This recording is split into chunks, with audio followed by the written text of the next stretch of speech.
The mayor's house was flooded with people seeking treatment. Even his mother-in-law with Alzheimer's miraculously regained her memory and energy. She even went back to being a teacher on the island. To make sure the girl never left, the islanders all agreed to cut off all contact with the outside world. Whenever an outsider passed by, they would ring the alarm bell and turn off all the lights on the island, so no one would find them. 10 years flew by, but time seemed to be unusually kind to the mayor and his wife. There wasn't a trace of aging on their faces. It was as if they'd gained eternal youth. But one day, Amy and her friends were playing in the mountains and stumbled upon a massive beehive. Strangely enough, as Amy slowly approached, the aggressive bees acted like pets and rested on her hand. When Amy tried to show this magical moment to her friends, she saw them being swarmed by angry bees. Seeing her friends getting hurt, Amy instinctively clenched her fist, and the next second, all the bees around them suddenly dropped dead. Amy was completely stunned, afraid of being treated like a freak. She begged her friends to keep the secret. The next day some kids found a few berries in the hills. They knew the fruit was poisonous,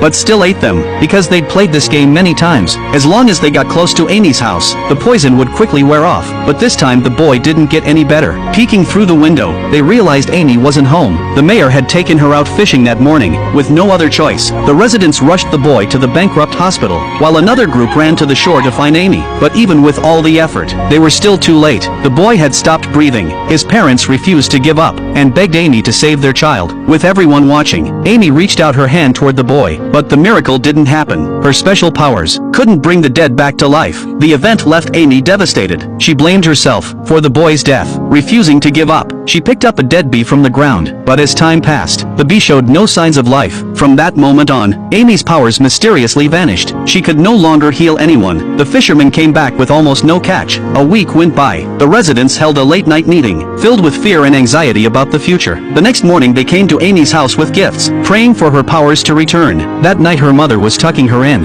and noticed her cut from earlier was healing fast. Soon after, the mayor also noticed his scar was fading. Lisa was too excited to speak. She desperately wanted to bring Aunt May over, hoping her Alzheimer's could be cured too. But the mayor quickly stopped her, because he knew, once May regained her mind, she would spread the news, and the townspeople would once again exploit Amy's powers. The mayor gently reminded his wife to think about their daughter's future. After all, life and death are part of nature. But seeing her mother's condition worsening, Lisa couldn't help it. She brought Aunt May to Amy. When May stepped out of Amy's room, the world became clear and bright again. But the moment she got better, she told everyone what happened. The next morning the residents found the mayor, and demanded he take Amy out to sea, because ever since she got sick, they hadn't caught a single fish. If this went on, they'd starve in winter. But now Amy's powers only worked when she was asleep. Before the mayor could think of a solution, May handed him a bottle of sleeping pills, and reminded him to put the island's needs first. The mayor was furious. His own mother-in-law wanted to drug his daughter.